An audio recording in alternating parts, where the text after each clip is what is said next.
T-Bone is on the other side. T-Bone is on the other side. T-Bone, Prime Cuts, podcast on the other side. T-Bone, Prime Cuts, podcast on the other side. T-Bone, he sets the tone, originates, opinionates. T-Bone, musicality, originality. Any day of the week, Prime Cuts, podcast on the other side. T-Bone, Prime Cuts, the talk space where musicians matter. Welcome to T-Bone's Prime Cuts, Episode 9. Today's guest is Darren Paltrowitz, a licensed private investigator, host of the Paltrowcast with Darren Paltrowitz, which airs on over 150 stations, not to mention podcast platforms like Spotify, Apple, or wherever you get your podcasts from. Co-host of the DLR Cast, also available on various podcast platforms, and the author of 3 books, the latest being the one we'll discuss today, DLR Book, How David Lee Roth Changed the World. Without further delay, here's Darren Paltrowitz. Welcome to T-Bone's Prime Cuts, Episode 9. Today's guest is Darren Paltrowitz, the author of this fantastic book, DLR Book, How David Lee Roth Changed the World. How are you doing, Darren?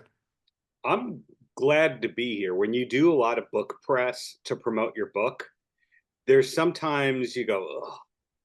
Not you. I mean, you know your stuff. You've been at this for decades. I'm on the same show that had Steve Cropper and John Oates. Are you kidding me? Pleasure to be here. Thank you. First of all, let me say that I love your approach and the attitude about the book, because when the question comes up, why write a book about David Lee Roth, or why now?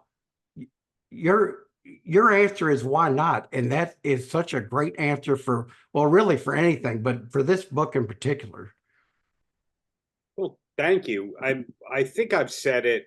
I didn't say it in the book, but I said it as part of my pitch to sell the book, that there hadn't been a book about Dave since his autobiography from the late 90s, and that's out of print. He took it out of print. He chose not to put it back into print. And you go, well, did a lot happen between 1997 or 1998 and now? Well, yeah, he rejoined Van Halen. They did their first album. He had the radio show. He had his series of podcasts. He did so much. And I always felt like if you don't document a lot of rock history, it goes away and no one talks about it. Like, who talks about Grand Funk Railroad these days? And they were like the biggest band in the world, and Creedence and all these things. So it's kind of, why not write a book about David Lee Roth? You interviewed David Lee Roth in 2003. Yes. And now was that kind of a thing in the back of your mind, thinking, I want to write a book about him eventually, or how did that come about? 2003 was an interview I was psyched for, but at the time that was just another interview, and I didn't find that tape until during COVID, when I was kind of digging through old boxes and inventorying, and I found a shoebox or two of mini cassettes, and I started digitizing them, and that was one of them, and I hadn't heard it since I did that interview. Wow. It went better than I remembered it going. At the time, I hated the interview, because not only did I hate my interview style, but he did basically the same questions to different answers to 2 different publications in the same area of Long Island at that time. So I didn't even put that interview out until 2021. I was just so pissed off that he had the same answers to different questions. Right. I wanted to touch on, before we get going too far, how unbelievable the detail is in this book. Oh. And how did you get people who knew the real story How'd you get them to open up so much? Or the ones that would talk? Sometimes you just ask. Uh, it's simple as that. Some people it's not going to be that simple with, but somebody like Mitch Schneider, for example, who was Dave's publicist from Yeah. 91 to I think '03, and almost became his publicist again about 15 years ago, but that's a different story for a different time. Uh, you just ask. I mean, you have a good relationship with the person. You go, hey, we're going to color within the lines. I'm not going to make you look like an idiot, and I'll promote your stuff too. And that usually works if the person's not super busy or going through a tough time. And then there's other people who will only do it as part of them promoting something else. So it's Yeah. like if I'm interviewing Steve Vai because he's promoting a new album, let's shoehorn one or two Roth questions in there. Yeah. And you're talking to John Five, let's shoehorn one or two questions in there. Yeah. But if you do enough of those shoehorns, you kind of realize like those two questions and those two questions and suddenly that's hundreds of pages of a book over time. Oh, yeah. I'm going to touch on your background here. A private investigator, he follows clues and leads. And was that experience helpful when putting this book together? And did you learn anything about David Lee Roth that you didn't know?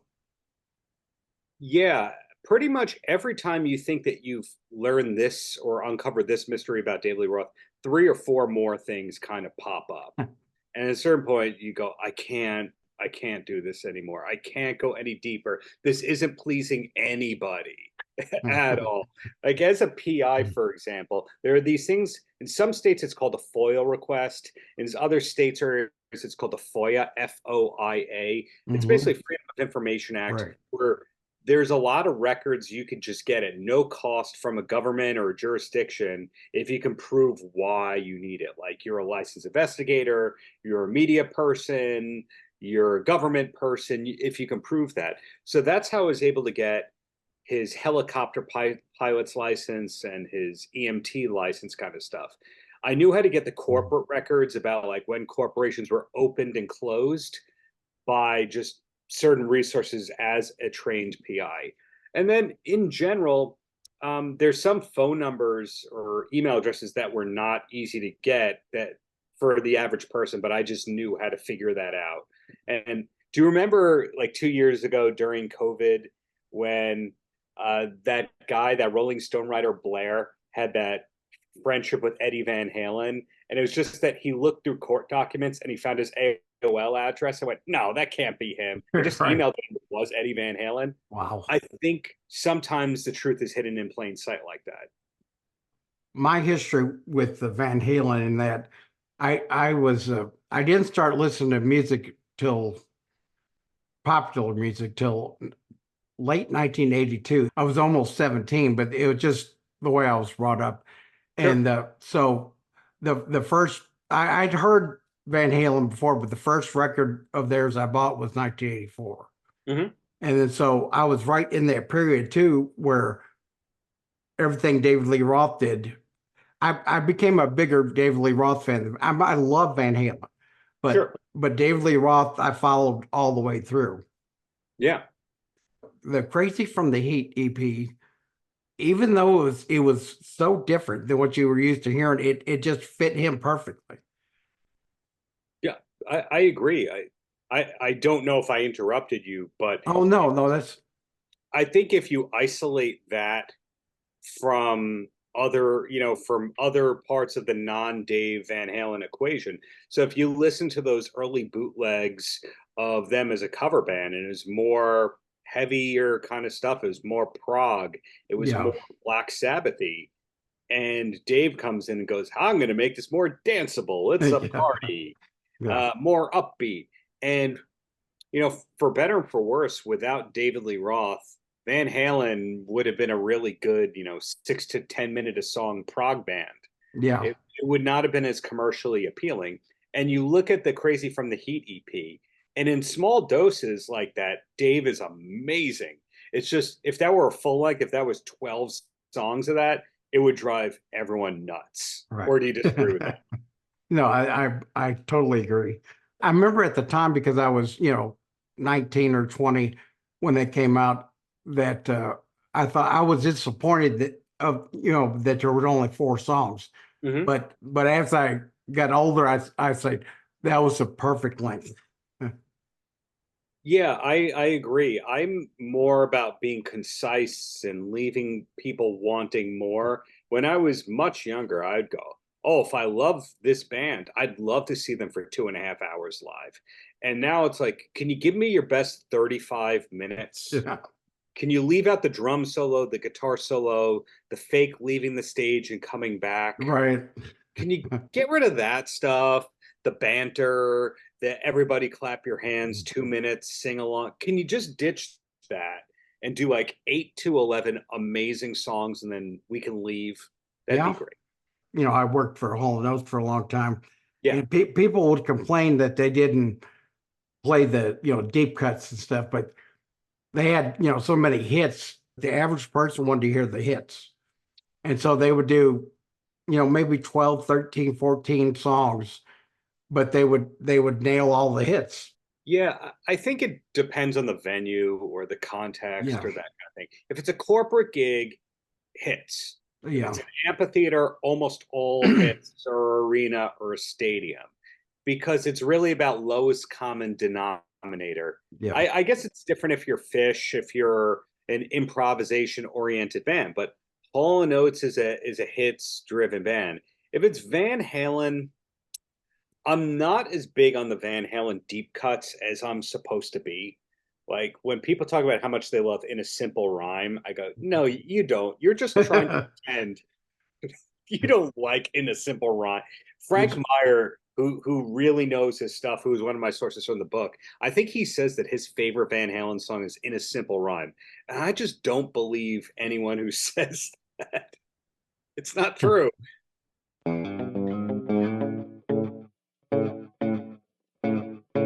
Supporting T-Bone's Prime Cuts on the Other Side podcast gives you interesting inside views from the talk space where musicians matter. Go to tbpcpodcast.com and click the donate button. All contributions are much appreciated.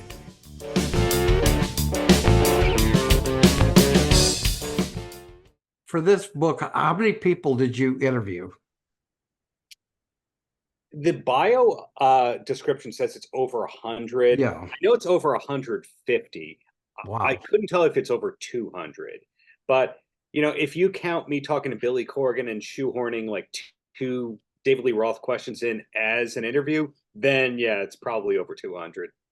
Well, see, I love the intermission chapter. Oh, thank you. Where that's what you've done. Sometimes you may talk a lot about David Lee Roth or somebody wants to talk about it, but you seem to always, squeeze in a DLR question, and it's just great. Thank you. Yeah, that was something I did for a long time. I still do it a little bit. I tried to do that with Leslie Mendelson yesterday, and she partially took the bait. She said that she really liked Van Halen, and she said it a few times, but she didn't start talking about David Lee Roth. But other people just start talking about Dave, and you go, gold. And then you go, hey, Eric at Van Halen News Desk, I got a quote. You want to write it up? It's been a strategy to get support and extra eyeballs over time. But at the beginning, I was just doing that to entertain myself, not because I even knew there was a book. Now, we talked about Crazy from the Heat, the EP, but what about the movie?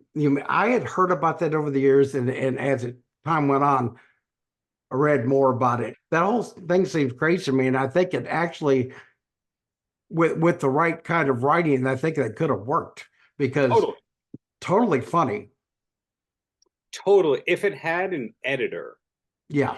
I think that almost every good thing that David Lee Roth has ever done had an editor or a co-writer or a producer who helped reel it in, whether that's Eddie Van Halen, Ted Templeman.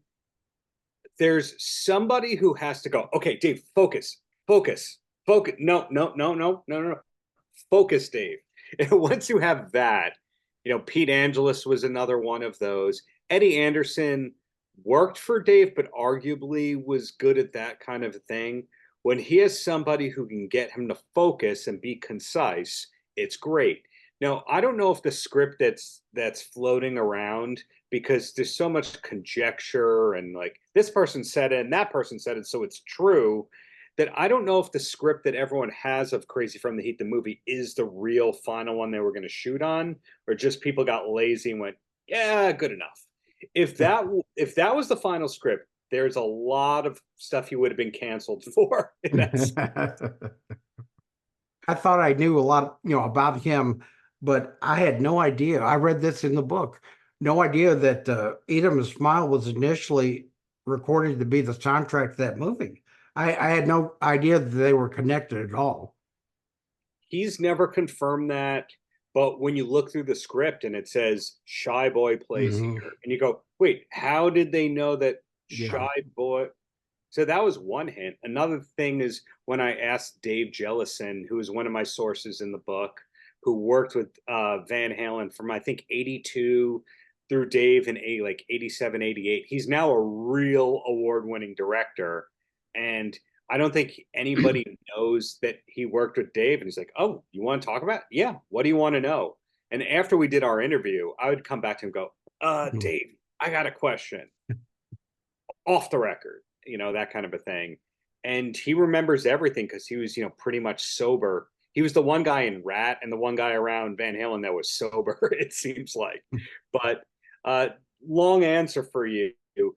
He thought that it was supposed to be that. And then did you ever see the internal document that's leaked about the final shows with Dave from 85? No. It's this bootlegged but looks legitimate, authentic thing about how Dave wasn't really supposed to leave Van Halen.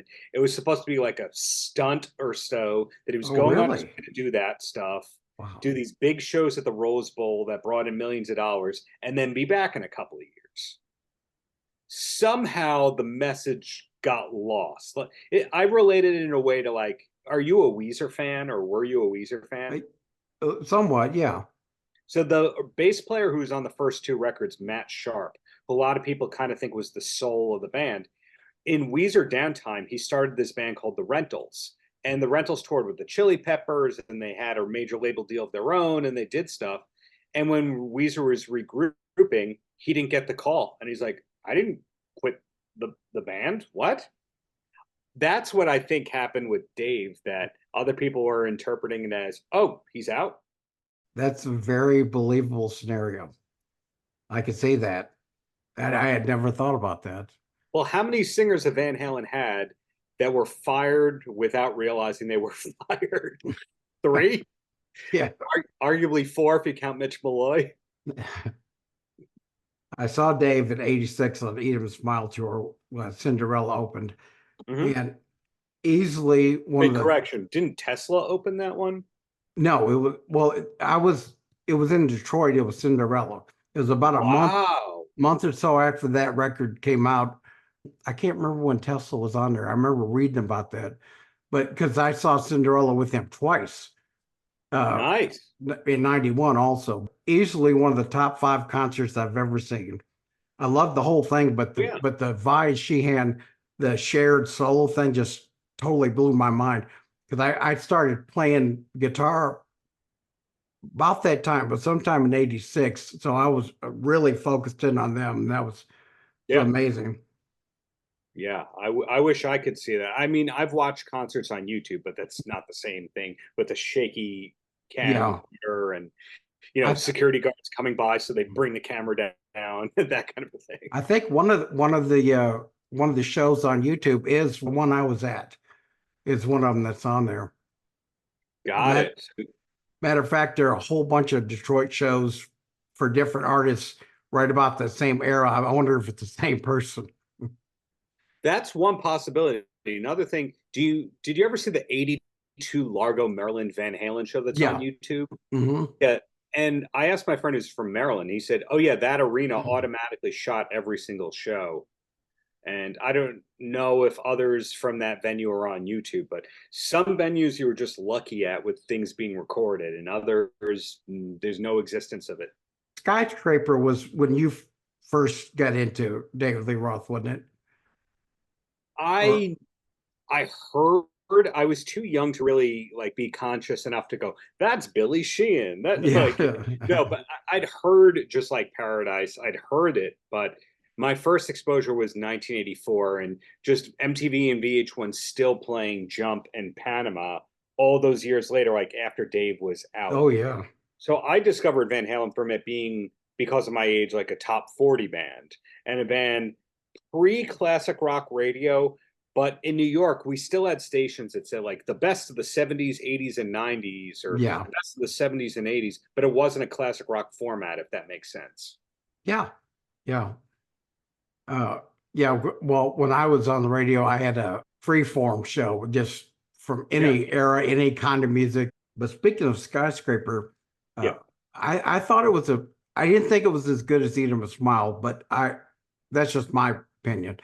But there's a song, well, I liked several songs on there, but I really liked, and you never hear it, was Knucklebones. Mm-hmm. I like that one a lot. Some of the songs were a little weird, but it was mainly, yeah, that was the, what was that I think I read in your book that was the first thing that he had done where none of the songs were covers. I believe that's the case. I don't know if there's a Japanese bonus track that we're not familiar with. And it was a cover, because I've heard from that era a cover of Jimi Hendrix Crosstown Traffic. Really? That I think someone has like 30 seconds of on YouTube. But in typical Dave fashion, nothing is labeled. You don't know who played on it, when it's from, what it's for, etc. But I'm assuming no covers, even though Two Fools a Minute sounds like a cover. Yeah, it kind of does. Yeah, it sounds like a dumb Vegas standard show. It sounds like something the Rat Pack would have done, like at the close of the show. Yeah.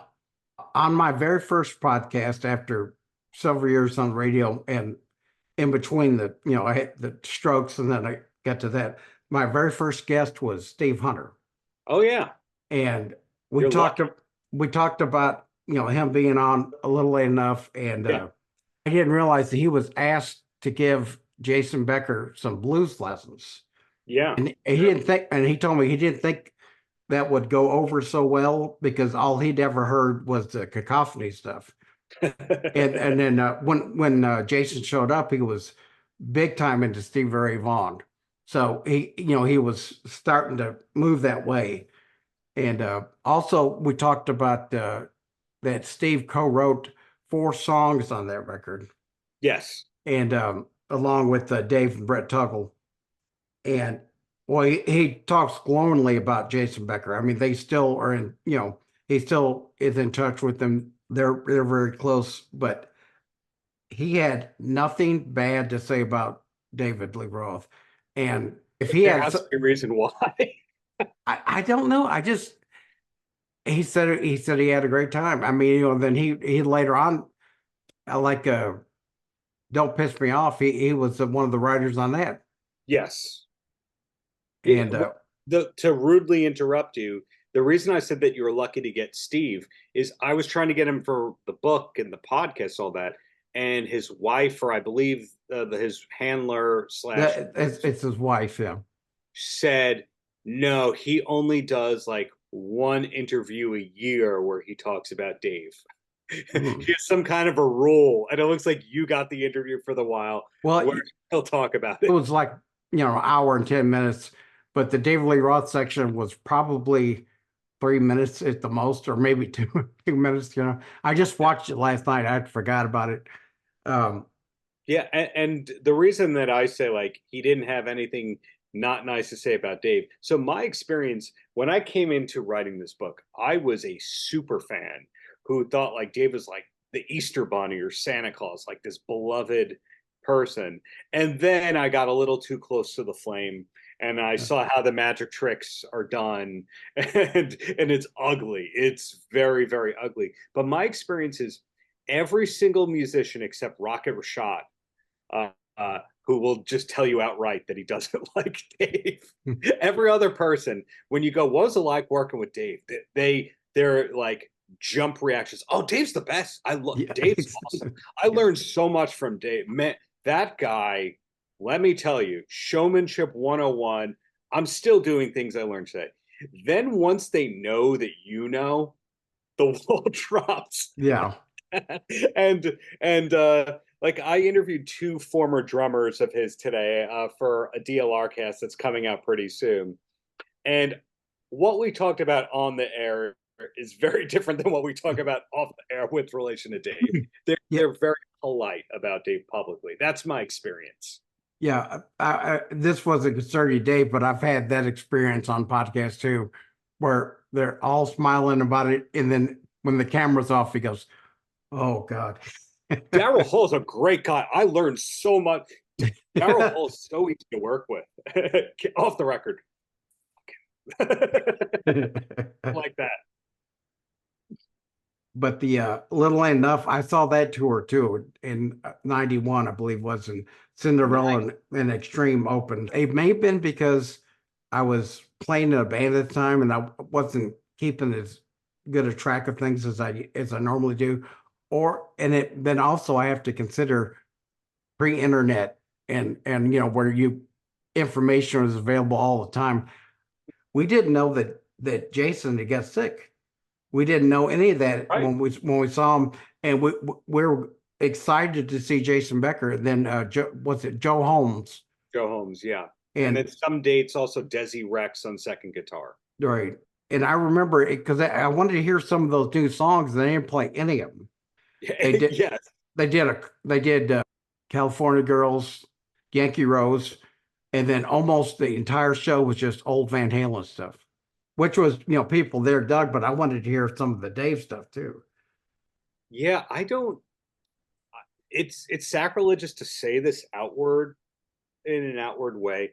I don't think A Little Ain't Enough is a great album by any stretch of the imagination. No. It has a couple of great songs that I don't get tired of, but I think listening to that whole thing through is a process. Yes. And it's probably the worst album Bob Rock ever did. Yeah. The Bob Rock quality control is just not there on this album. And not that you asked, I'm just volunteering my opinion. I think it's because Dave did not write these songs on the album. He's credited as the co-writer, but my experience in interviewing Robbie Neville was he said he wrote two of the songs, he demoed them, he fleshed them out. Yeah. And it sounds like Dave maybe changed the vocal lines a little bit or changed the lyrics a little bit, but these are not Dave songs. This was like a lazy album, like writing wise. And I don't think that Skyscraper or Eat 'Em and Smile were lazy in terms of writing. No, yeah, you're right. It was an entirely different thing. On those songs like that Steve Hunter and Brett Tuggle were involved in, I bet that a lot of those songs that they were mainly responsible for, Dave just did a little bit or enough to get his name on there. But it really doesn't sound like Dave songs. Yeah, for all we know is the Elvis kind of thing where they go, hey, you could either give me half and have half of an album that's going to be a hit, or you can keep it. Which one would you like? And that was a common kind of practice in the olden days, less so these days. That allegedly that's what happens with Beyonce, and that's why no two Beyonce songs sound anything alike, and they all have outside writers. So it happens with superstar artists. Yeah, I'm a big Jerry Reed fan. I grew up, my dad had all his records. I mean, I knew him as a musician before I ever saw him in Smokey and the Bandit and stuff like that. From what I understand, he's the only person that didn't have to give up his publishing to Elvis, because I guess they told him they did a couple songs, Guitar Man and U.S. Mail and a couple other. But I remember after recording it, they told him, well, you're going to have to give up half your publishing. He goes, well, then forget it. He said no. And Elvis wanted to do it so bad that he went ahead and did like 3 or 4 songs with him. But he's the only one that got by with that. You had to give up 50% of your publishing. That's the reason Dolly wouldn't let him do her song. Yeah, I Will Always Love You. That's the story of all that. I could see pros and cons of both ways. That I've heard the metaphor of like 10% of a watermelon is a lot more than 100% of a grape. Yeah. I don't know if you can come up with a better thing like that, but in a way, you're putting your song onto something that's going to sell, and then people are Big going to time. go, "Oh, who did that? What have you done?" Yeah. So in a way, I think in your beginning of your career, you do have to sign a bad deal or three, and then over time you will renegotiate all of your deals. Yeah. In other words, every bad deal that John Bon Jovi put you in, you will know never to do one of those deals again. Allegedly. That's right. You remember you saying we have to say allegedly 5 times. Yeah, you say allegedly. I don't want to be in court forever because John Bon Jovi doesn't like something I said. But if you look at the deals that he put some of the artists under, Yeah. it's just how much do you need? To put younger artists to make them pay their dues and make it in perpetuity. Oh man, the music industry sucks when you learn that kind of stuff. But I don't know if the people who gave up half the publishing on the songs on A Little Late Enough, if they really gave up that much money. Like, I Yeah. don't think Sensible Shoes is bringing in 50 grand a year for anybody. Yeah, I don't, it's not much mailbox money with that. Yeah. No, I don't think so.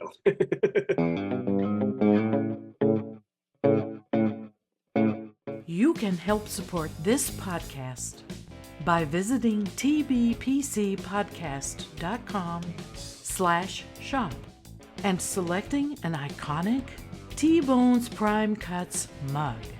That website again is tbpcpodcast.com/shop.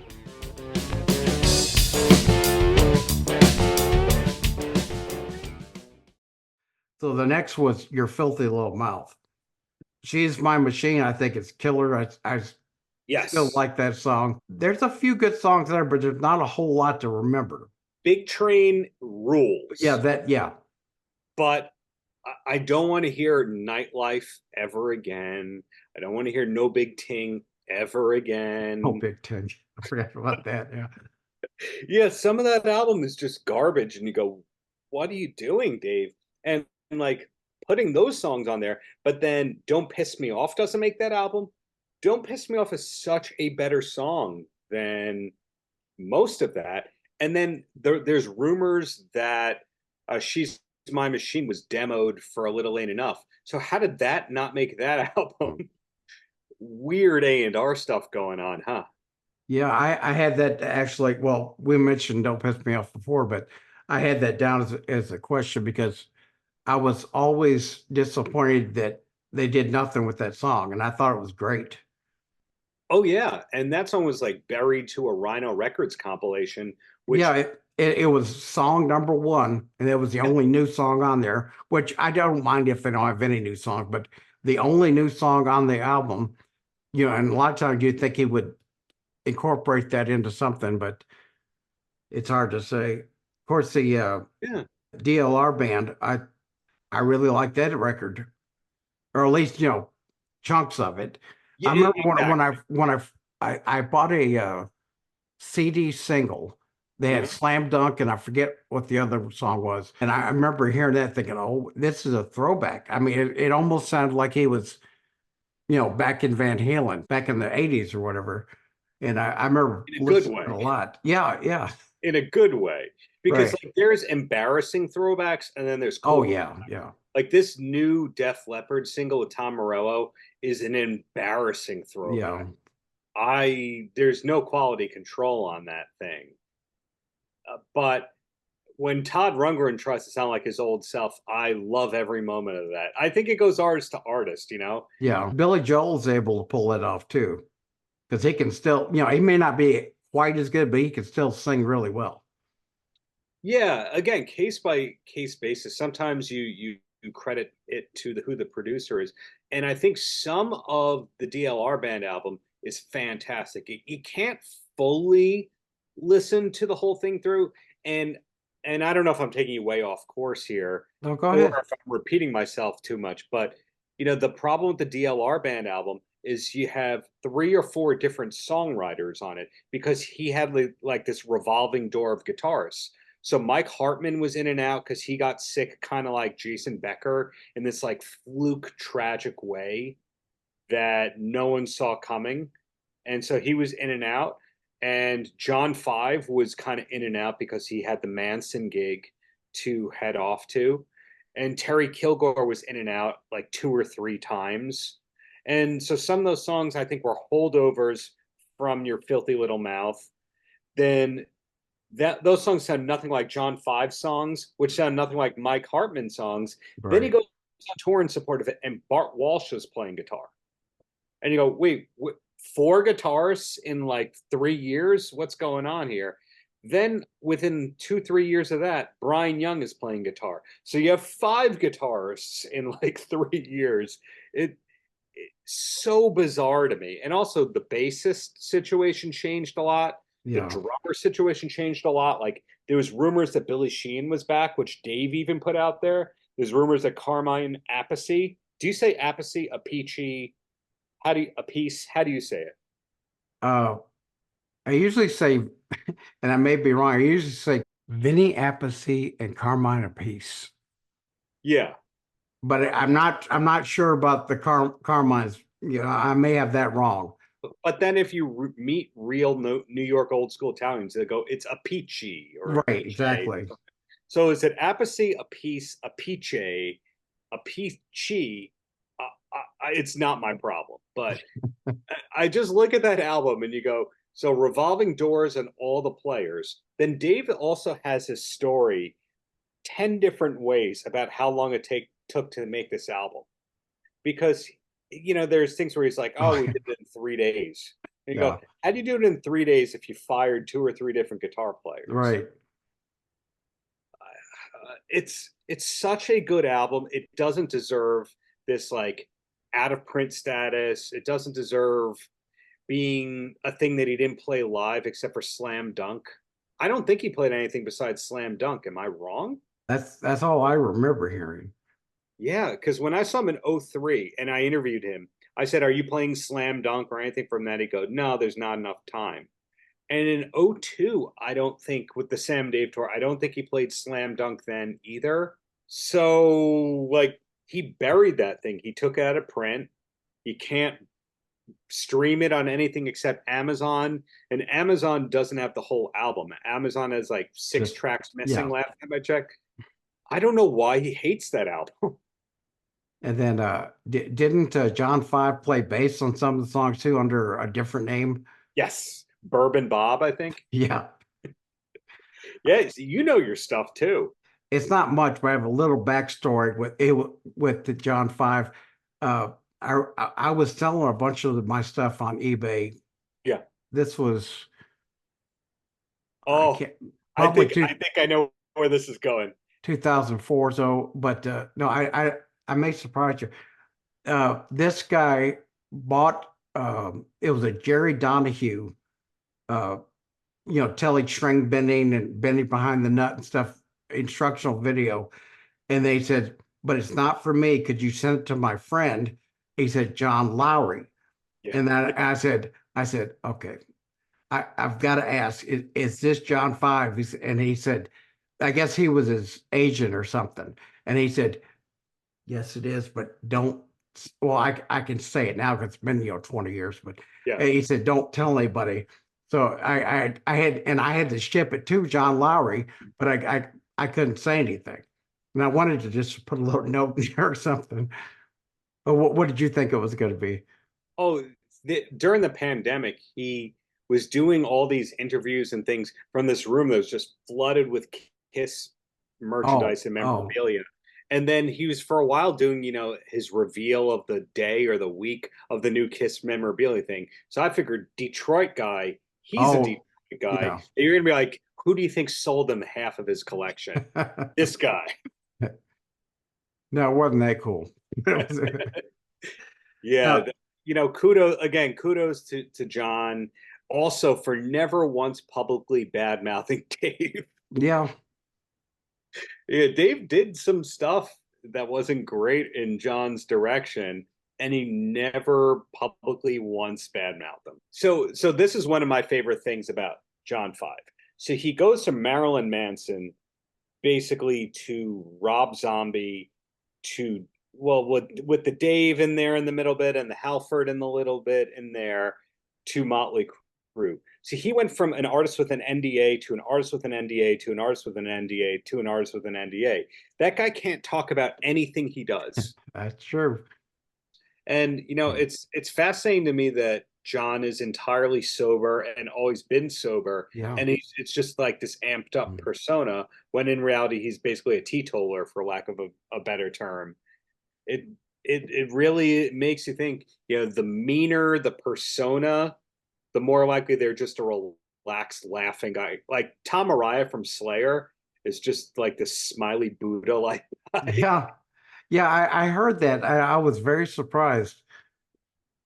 And then David Lee Roth, kind of the opposite. Yeah. That is an angry guy who wants to fight people.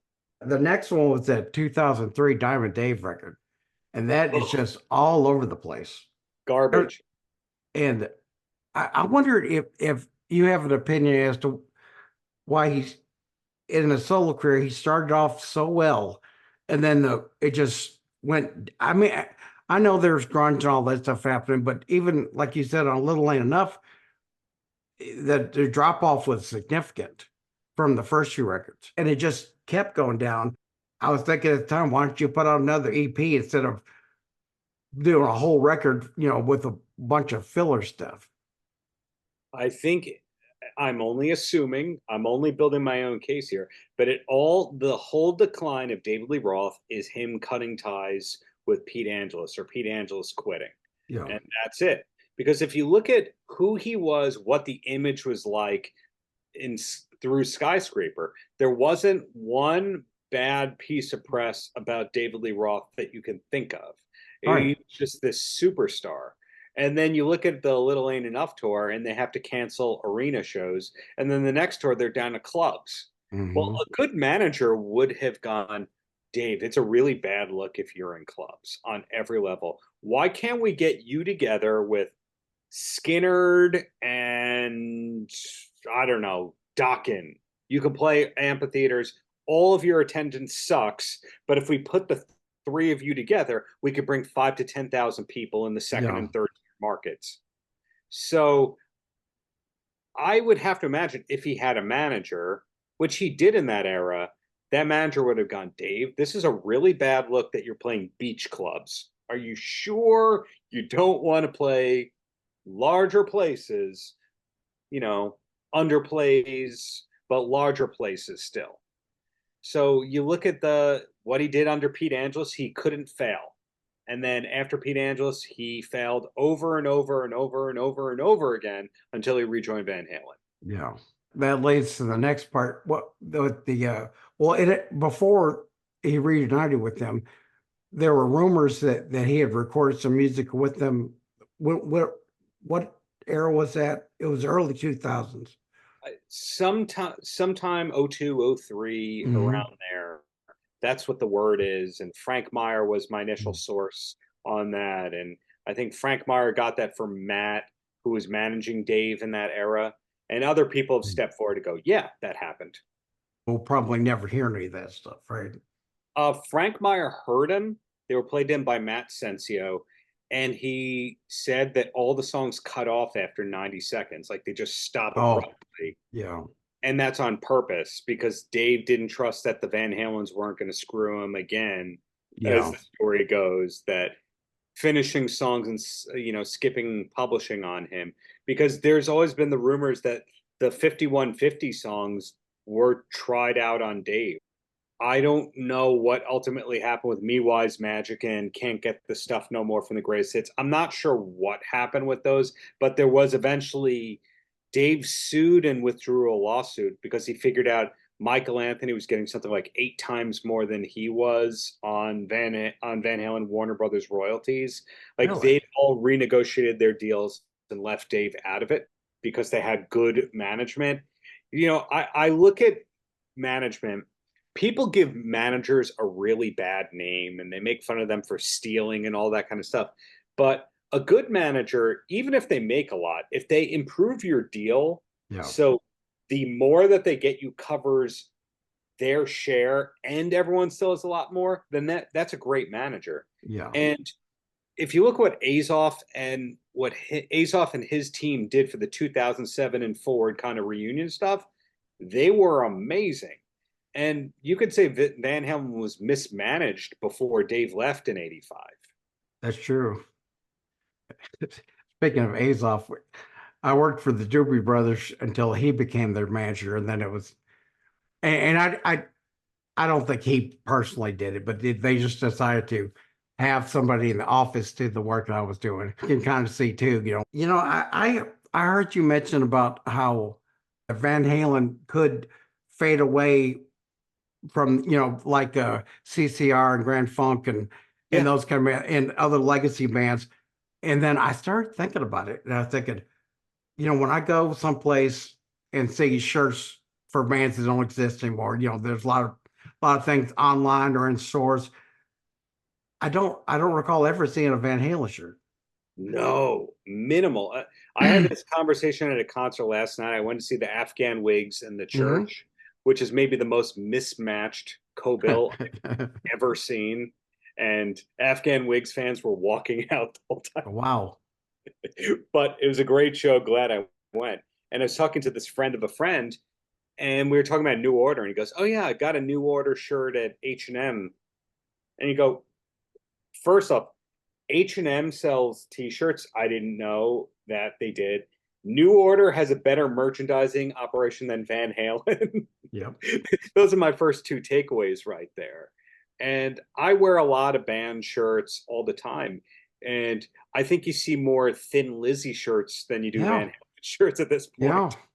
You got to have something to keep the legacy alive. I mean, the music is great, and there's always going to be, fans of the band, but it's already gone way down in the last few, 3 or 4 years.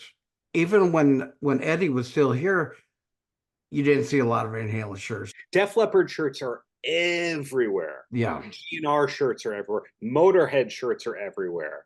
Motorhead sold 10 times more shirts than they did records. Wow. Ramones shirts are everywhere. Misfits shirts are everywhere. And Van Halen was bigger than all these bands except for Guns N' Roses. Yeah. Is it they can't agree on how to split up the money or something, you think? Or that could be a possibility. It could be that Dave goes, "I don't like the designs." Yeah. Okay, Dave, you come up with the designs. I'm gonna. And then he doesn't. That could be one thing. But like Kiss has made us believe that they're 10 times bigger than they are and were. Yeah. And they did it through merchandising. And I love Kiss. At the same time, I make fun of Kiss on a daily basis. Yeah.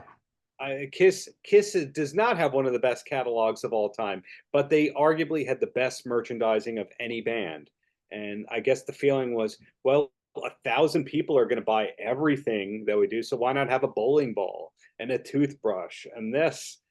And you go, like, Van Halen could have that same thing. But where I'm really going with Van Halen is, like, they're name checked in Back to the Future and Bill and Ted and all these like seminal pop culture things that live on and have gotten reboots and remade. And it's almost like they're fighting it, going, no, we don't want to be, no, please, that's okay, we're good here.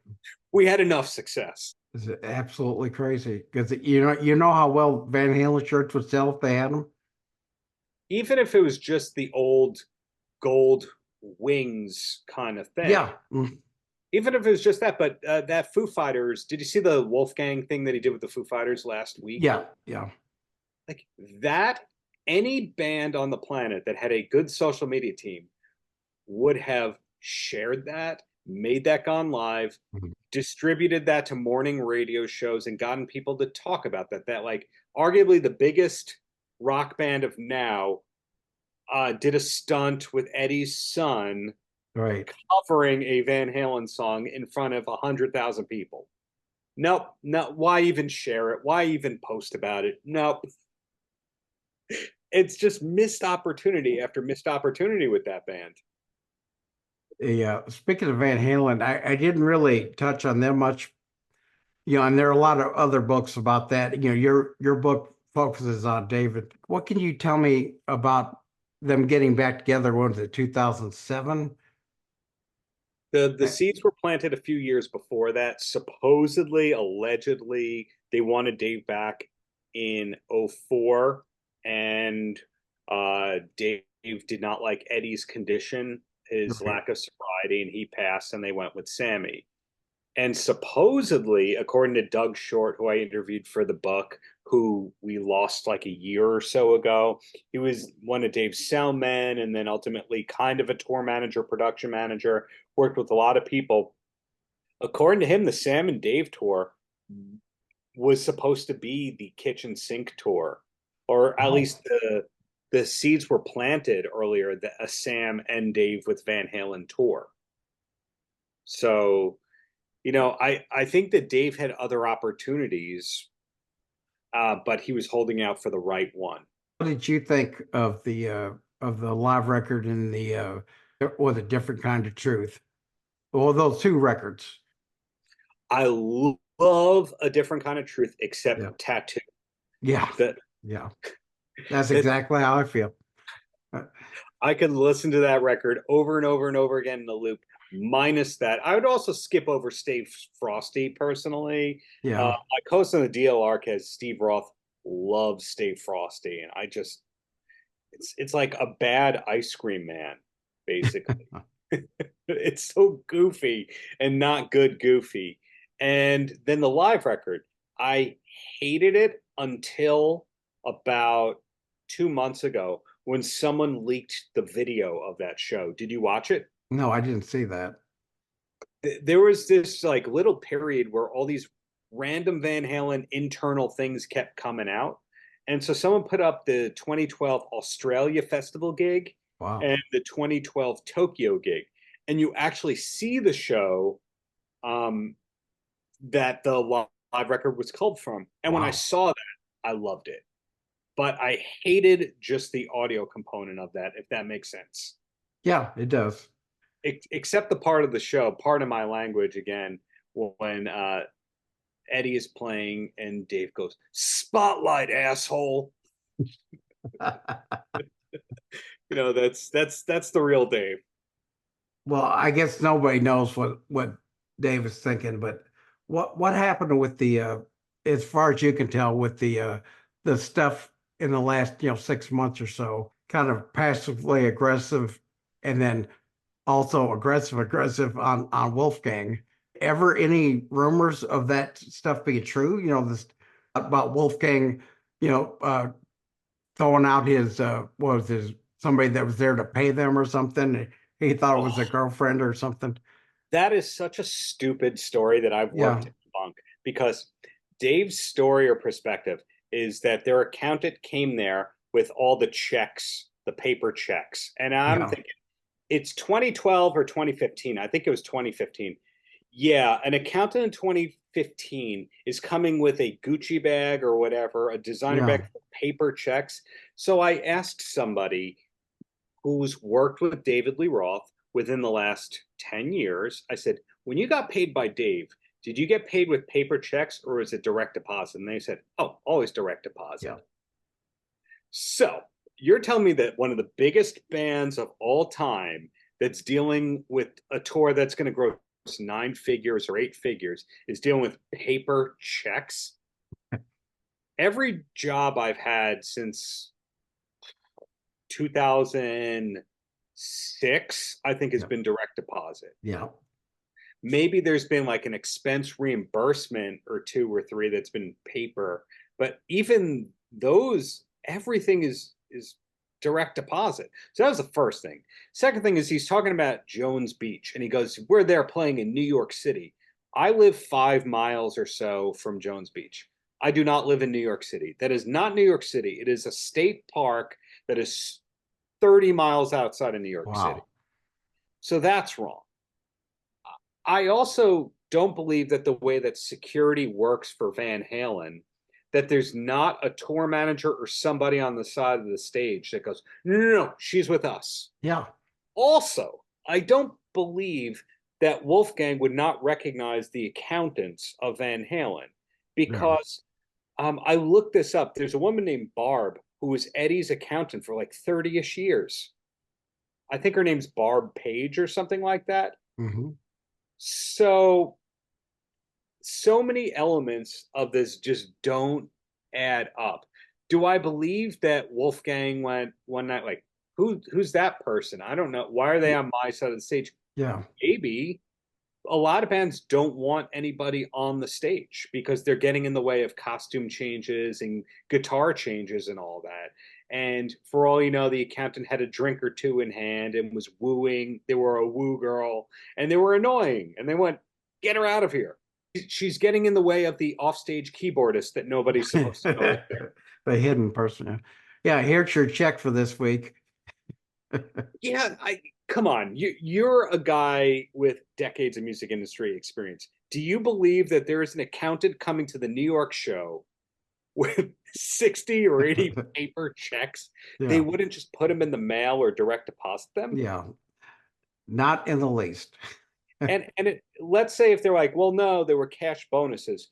So you're telling me a big accounting firm hands out cash, they would let that person go out without an armored guard? Just so many things that don't add up. And I got some flack from one or two of the DLR cast listeners when I had said in a couple of months before this all came out, this guy, I haven't outed him as one of my sources, but I'll just say this. He worked on an almost daily basis with Dave. He worked on an almost daily basis with John 5. He survived the late 90s, 2000s with working with and around Dave. This is not a guy who did his laundry once and he goes, oh, I know Dave. I know. No, this is a guy who was like doing stuff with Dave all the time. He told me that Dave was talking badly about Wolfgang within earshot during the tour. So I said that in some form on one of my podcasts, and somebody commented, they went, you don't know what you're talking about. I was around Dave. He was very complimentary of Wolfgang. You're making stuff up.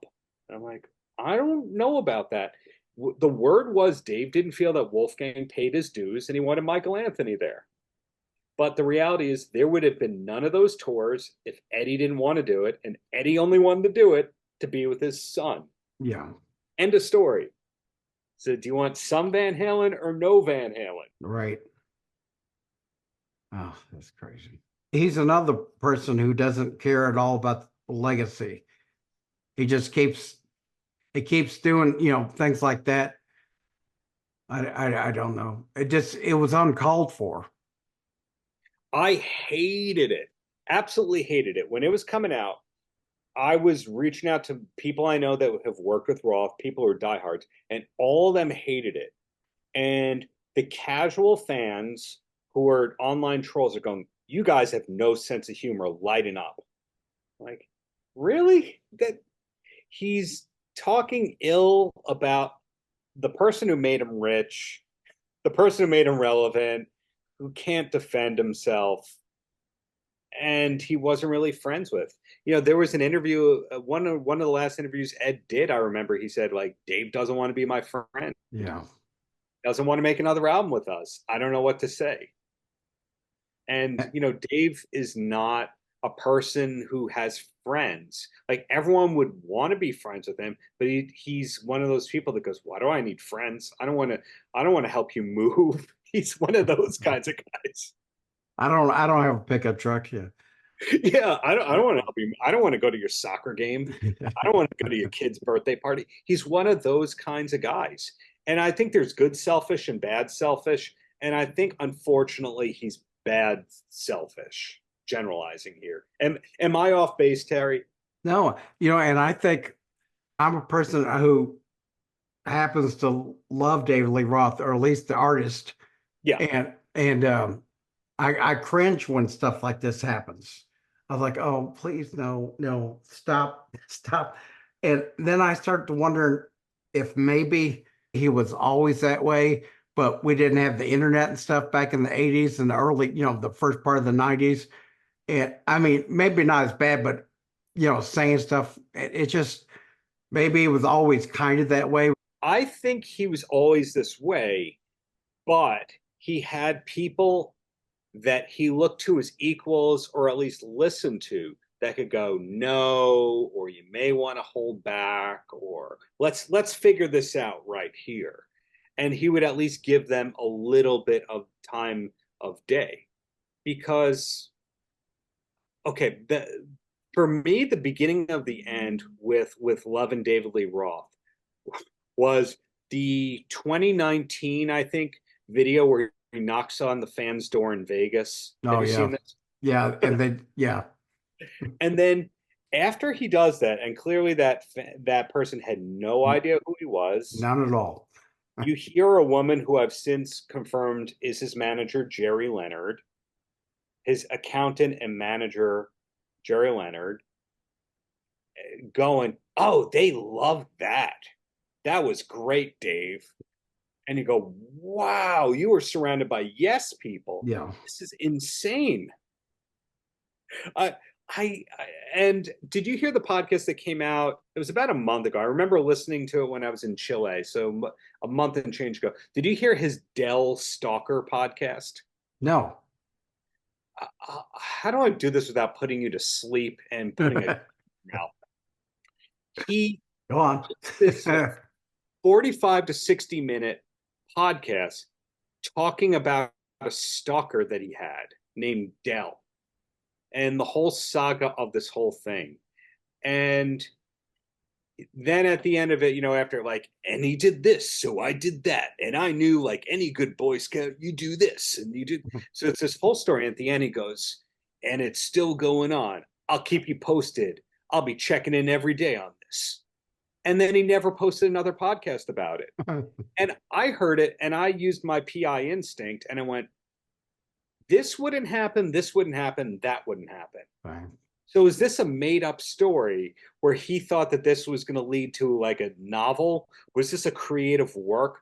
Why did you just put out a whole hour podcast about being stalked? What are you doing? Yeah.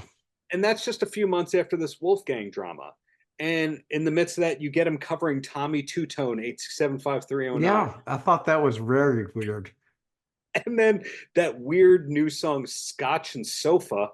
What was that? Did you hear that? Yeah. And, let's say David Lee Roth did the following three things. For nothing, absolutely nothing. A second, he signed a couple of contracts to approve about 10 to 15 new t-shirts over the next 3 years. And he asks Spotify for a podcast out of that infinite budget that funds Harry and Meghan and Joe Rogan. Yeah. I'm going to say those royalties where he does nothing, that's probably $2 to $5 million a year.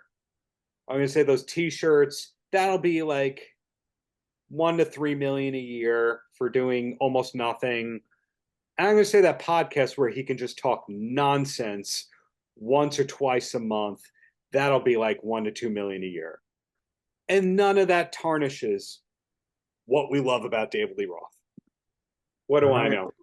Well, I go back to what you said earlier. I think he no longer has someone to help rein him in, whether it be with the songs or whether it be with the, what he's saying, what he's doing, the movie, anything. Somebody to actually just, like you said, somebody to edit him. Just rein it in a little bit, or sometimes a lot. Yeah, and this is not hyperbole.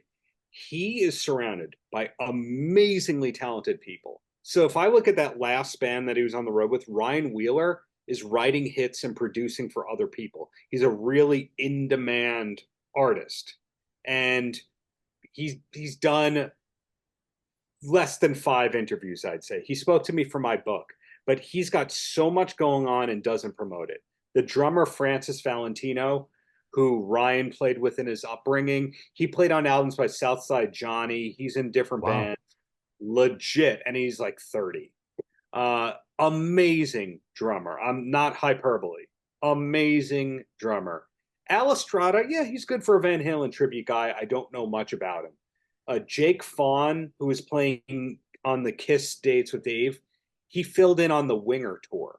Okay, imagine being that good of a guitarist. The Winger goes, yeah, you can play the Red Beach parts. Yeah, exactly. He's that good. He could play with Dave. He could play with Winger. He's good. And Danny Wagner, this is one of my favorite things. He played keyboard on like the 2020, 2021 era Dave stuff. So he was in Warrant, and he played drums and keyboards in Warrant. And I might have put this in the book. Apologies if I did and I'm repeating. But when Dave hired Danny Wagner for like the 2019, 2020, whatever the time period was, he was hired as a drum tech. Brett Tuggle quits or gets cut loose. Danny Wagner goes from drum tech to keyboards. Yeah. And at a certain point, he was considered for the guitar part too. Wow. He's that good. That's amazing. And we just see him as like, oh yeah, the background keyboard dude. Yeah. Wow. Sheehan, Vi, Tuggle, Rocco Rashad, Greg Bissonette, Matt Bissonette, Brian Young, Steve Hunter, who we were talking about, Ron Wixow. It's like legend after legend played in his band. It's not like none of these people had good ideas. Wow. I'll just ask you about one more thing, because it made me think of it, what you were saying. I don't imagine you know exactly, but what do you think was the reason that the Van Halen tribute never happened? Some of it I'm not allowed to say. I'm Okay. going to wait a little while more before I go public about it. Totally get that, yeah. But let's just say some people are easier to work with than other people. Some people are in better physical condition to be able to do it than other people. And other people who may or may not be physically limited or easy to work with have short attention spans. So more happened than the public knows. Okay. And there were actually attempts, because all we hear is, oh, they were going to do it with Jason Newsted and Joe Satriani, and then Newsted leaked it, and then it was over. That's not really what happened, but I'm waiting to see if anyone publicly talks about it. Yeah. I also get the vibe that Wolfgang was down to do it, and then at a certain point he was waiting around going, I got to do my own stuff. Yeah. I'm not waiting around for this crap. You can't blame him, really. Well, let me ask you this, because you have good taste. You have great taste. You have excellent taste. Okay. Did you see the Foo Fighters tribute show for Taylor Hawkins, where Justin Hawkins Oh, did? yeah. Yeah. Did you think that was amazing like I did? Yeah, totally. Both shows. One, was it one in England, one here? Yeah. The LA Forum and Wembley Stadium, I believe. Yeah, that sounds right. Absolutely amazing. I don't know if the answer is a Van Halen tribute with one or two or three members of Van Halen on stage, or if the best Van Halen tribute is like Experience Hendrix. To me, I think Experience Hendrix is the perfect, or a G3 kind of show where you go like, that's the backing band. Let's bring up a series of special guests. And if it were that, it could tour theaters or small arenas every year, 15, 20 shows. And every year you go, okay, well, we're going to see Nuno Bettencourt and Paul Gilbert, and perfect. Love it. But I don't know if I want to see like temperamental Dave out there with a Michael Anthony that doesn't really want to be there. And, an Alex who I don't know if he drums at all. I mean, he's selling all of his stuff. Yeah, he sold all his stuff. I was surprised at that. But my friend said like, oh no, he kept some of it. I don't think he did. I really believe when it comes to Alex that he's just a guy that it's always played with his brother. Totally. I don't think he's one of those I like to jam kinds of guys.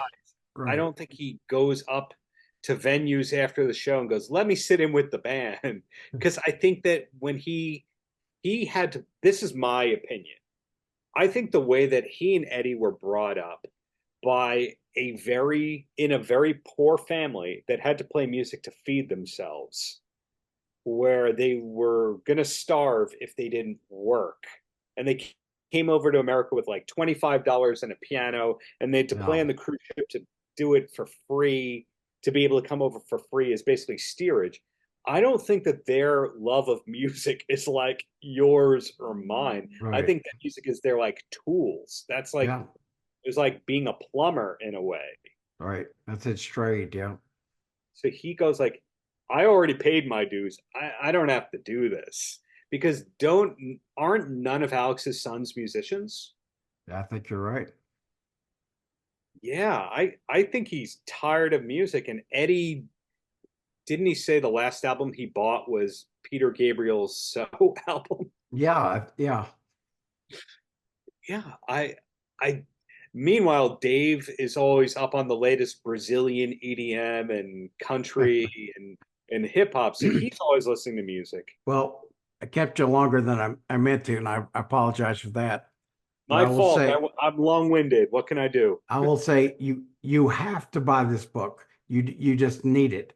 Whether you're a Van Halen fan, David Lee Roth fan, or if you're someone like me who thinks you know a lot about David Lee Roth, and then you read this and you realize I didn't know hardly anything.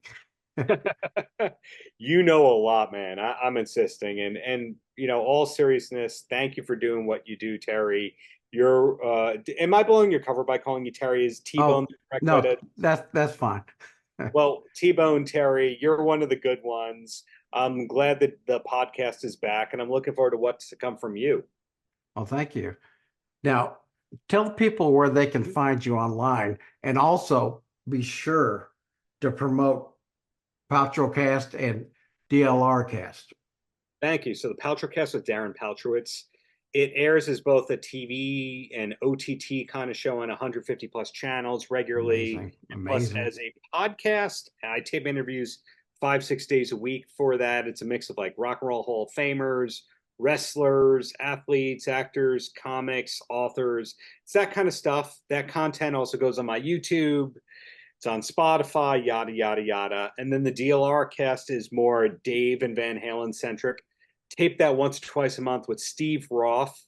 Some of the content for that wound up in this book, DLR Book. So interviews and podcasts and books, oh my. In addition to the book, you need to check out both of these podcasts he's talking about, because the Paltrowcast with Darren Paltrowitz blew my mind. I told you, before we started recording about the depth of the people that you interview. I mean, it's amazing. I mean, anybody who's anybody is going on there. You have to check it out. Well, I wouldn't go that far. I would just say it's an eclectic mix of people that I've either pursued or people had said, hey, do you want to talk with them? And I go, yeah. So today I spoke with the director of the new documentary about Stevie Van Zandt that showed at Tribeca. And I was about to talk to the actor Pooch Hall, who was on Ray Donovan. That got canceled at the last second. But the key is, if they're interesting, they'll talk to me, then they'll go on the show. I just couldn't believe it when I read 5 to 6 interviews a day that you record. It just blows my mind. I used to do 5 to 6 a day, and it was burning me out. Now it's 5 to 6 days a week, 1 to 3 a day in there. And that's still a ton. Hey, look, I'll throw some of them your way so we can get more episodes from you. How's that? Okay. Well, thank you very much. And I thank you so much for your time, and we'll talk to you soon. My pleasure. Thank you for having me. Thank you to anybody who's still listening, and thanks to Van Halen for the memories and the music. Yeah.